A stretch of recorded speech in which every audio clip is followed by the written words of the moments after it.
Mama África FC Continente é uma produção do Ponta de Lança.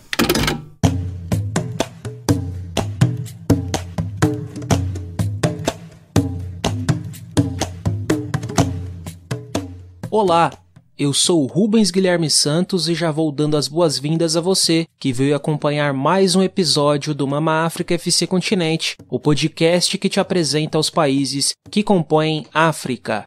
Por aqui você conhece um pouco mais de cada uma das 54 nações africanas, com diversas informações sobre assuntos relacionados à história, geografia, culinária, cultura, política e também sobre o futebol local.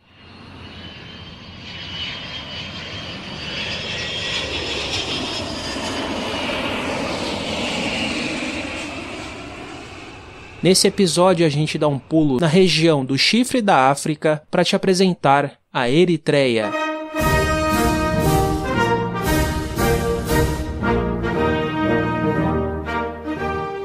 Como de costume, vamos começar apresentando a etimologia do nome do país.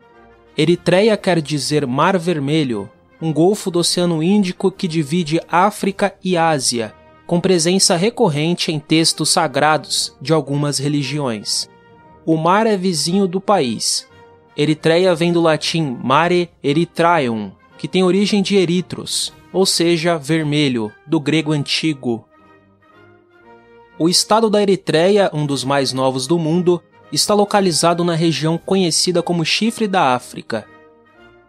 O território do país se estende em uma área de 121.100 km². A população da Eritreia ultrapassa os 3 milhões de habitantes, segundo dados do Departamento de Assuntos Econômicos e Sociais das Nações Unidas. O país faz fronteira com Sudão, Etiópia e Djibouti. Sua capital é Asmara. Depois dessa introdução, agora vamos tentar compreender melhor como foi formada o atual estado da Eritreia. Então se liga aí, que lá vem história.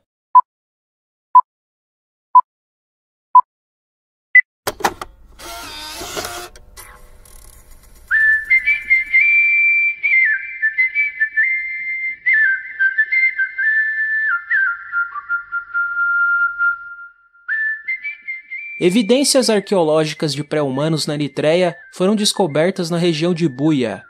Os achados podem ser um dos mais antigos já encontrados e é semelhante à famosa descoberta de Lucy, na Etiópia.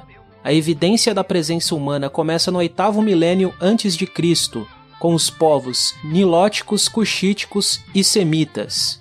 No século VI antes de Cristo, os árabes se espalharam pela costa da atual Eritreia, em busca de marfim e pessoas para trabalhar na condição de escravos, para o comércio com a Pérsia e a Índia. A Eritreia originariamente pertencia ao reino de Aksum, de predominância cristã, estabelecido na região no século V a.C., que se espalhou de Meroe, no Sudão, pelo Mar Vermelho até o atual Iêmen. Séculos mais tarde, o Império Persa, com a expansão do Islã, tomou conta do território. Nos séculos seguintes, a região se tornou uma comunidade remota e isolada, e só ressurgiu no início do século XVI como Abissínia. O reino da Abissínia cobria as terras altas da Etiópia, governadas por reis e povoadas por cristãos tigríneos. A comunidade tinha pouco ou nenhum contato com as terras baixas da região, que abrigava comunidades de predominância muçulmana. Este período da história da Eritreia é altamente controverso. Os etíopes afirmam que a Eritreia é parte integrante da Etiópia histórica. Porém, apesar de existir algumas práticas e crenças religiosas comuns entre os povos da Eritreia e da Etiópia, esses laços não se estendem por toda a Etiópia. E supõe-se que grande parte da Eritreia estava ligada a outros impérios e reinos. A Etiópia, o reino de Tigray, o Império Otomano, o Egito e a Itália disputaram o domínio da região da Eritreia ao longo do tempo. No século XIX, mais precisamente em 1889, o país tornou-se colônia da Itália. Por 2 vezes, os italianos usaram a Eritreia como base para tentar invadir a Etiópia. Mais tarde, os britânicos dominaram a Eritreia, entre os anos de 1941 e 1952, quando a região passou a pertencer ao território etíope.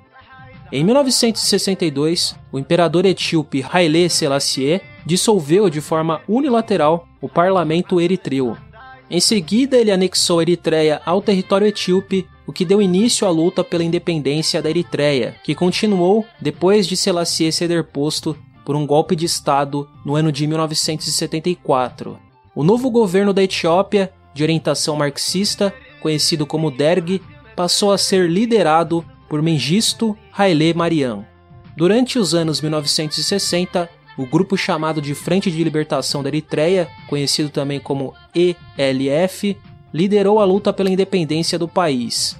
Na década seguinte, alguns membros da ELF, liderados por Isaías Afwerki, decidiram formar uma força dissidente, chamada de Frente Popular de Libertação da Eritreia, também conhecida como EPLF, que se tornou o grupo armado dominante. Com a crise do mundo socialista no final dos anos 1980 e a queda do Muro de Berlim, o apoio soviético à Etiópia foi retirado, o que resultou na queda do regime marxista. O fato deu oportunidade à EPLF de ocupar o território e declarar a independência da Etiópia.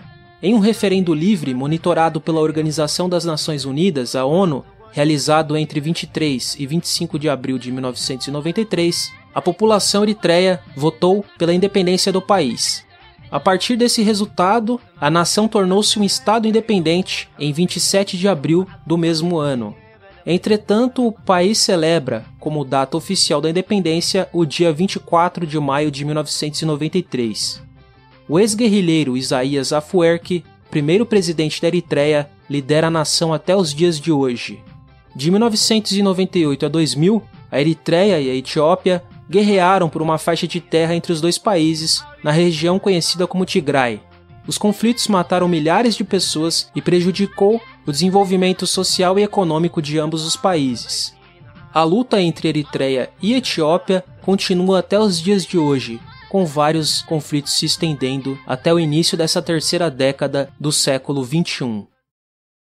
Depois desse breve resumo sobre a história da Eritreia, vamos então para a seção onde a gente apresenta mais dados gerais sobre o país em questão.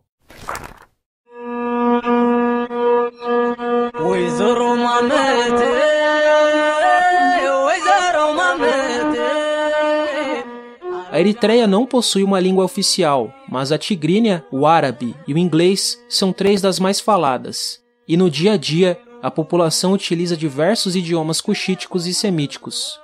O povo Tigray ou Tigré, que vive nas terras altas do sul, formam mais da metade da população da Eritreia.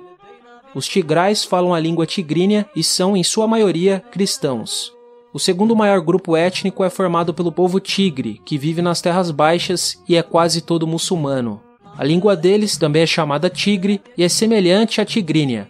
Alguns eritreus também falam árabe, o inglês ou italiano. Cerca de 80% da população vive nas áreas rurais. As religiões com mais seguidores no país são o Islã e o cristianismo. Também há minorias que seguem as crenças tradicionais locais. A moeda da Eritreia é a Nakfa.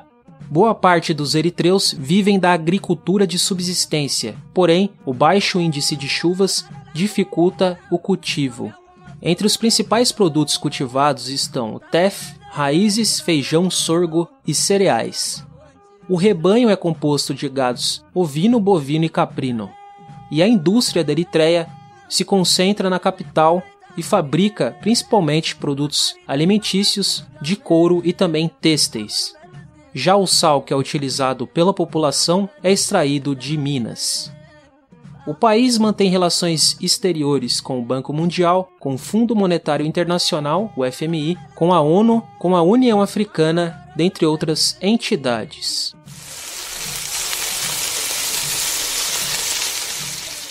Bom, e se você escutou esse barulho aí de panela no fogo, é porque a gente vai começar a falar sobre a culinária local.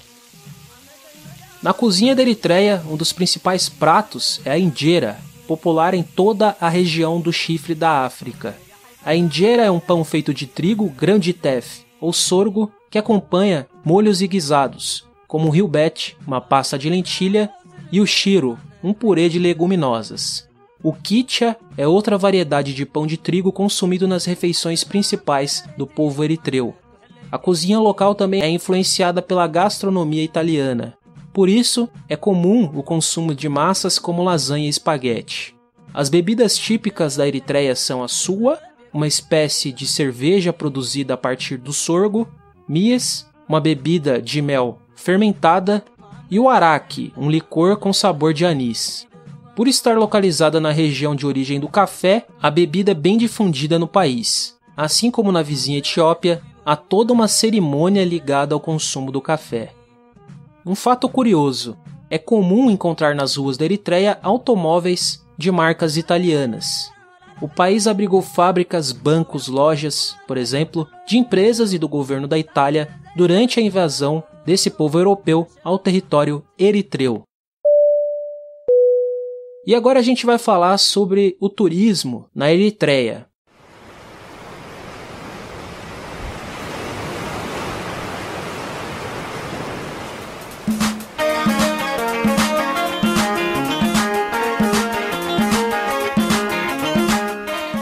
A arquitetura colonial na capital Asmara é uma das características que marcam a passagem de quem visita o país. Além disso, Asmara possui alguns pontos turísticos interessantes, como o Museu Nacional da Eritreia, a Catedral Nossa Senhora do Rosário, a Catedral Ortodoxa Enda Mariam e a Mesquita Khulafa al-Rashidun. Mas o turismo no país não se resume à capital. Há também recifes de coral junto à costa do Mar Vermelho, nas ilhas Dahlak e o território de Dankalya, uma área baldia considerada um dos lugares mais impressionantes e inóspitos do mundo. Em Keren está localizado um mosteiro, que é destino de muita gente que pratica o turismo por lá. Também é legal de visitar Massawa, uma cidade portuária com arquitetura eclética, que fica na ilha de Massawa. Nessa região também há praias no arquipélago de Dahlak, além da Taulud Island e o Palácio Imperial.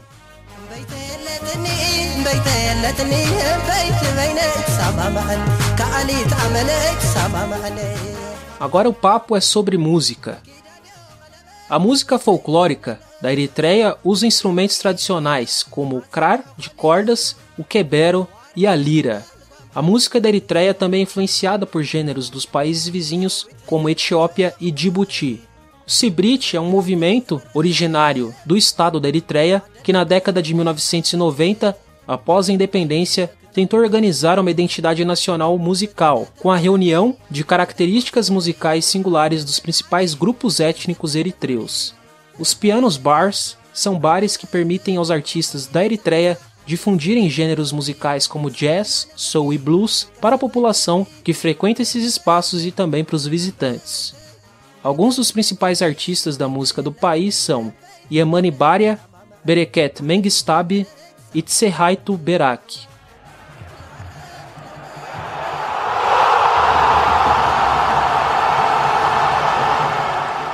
A única medalha olímpica da Eritreia foi conquistada no atletismo por Zersenay Tadesse, em Atenas 2004, com bronze nos 10.000 metros. As seleções de futebol masculino e feminina nunca participaram de uma edição da Copa do Mundo. O país também nunca participou da Copa Africana de Nações, nem com a seleção feminina, nem com a masculina. A campanha de maior destaque do futebol da Eritreia foi com a seleção masculina na Copa Cecafa do ano de 2007, quando os eritreus chegaram até as quartas de final do torneio. A equipe feminina nunca disputou torneios internacionais e também não figura no ranking da FIFA. A Eritrean Premier League é a principal divisão do futebol masculino do país. O maior campeão do torneio é o Red Sea FC, da capital Asmara, com 13 títulos. Em seguida vem o Adulis Club, com 3 conquistas.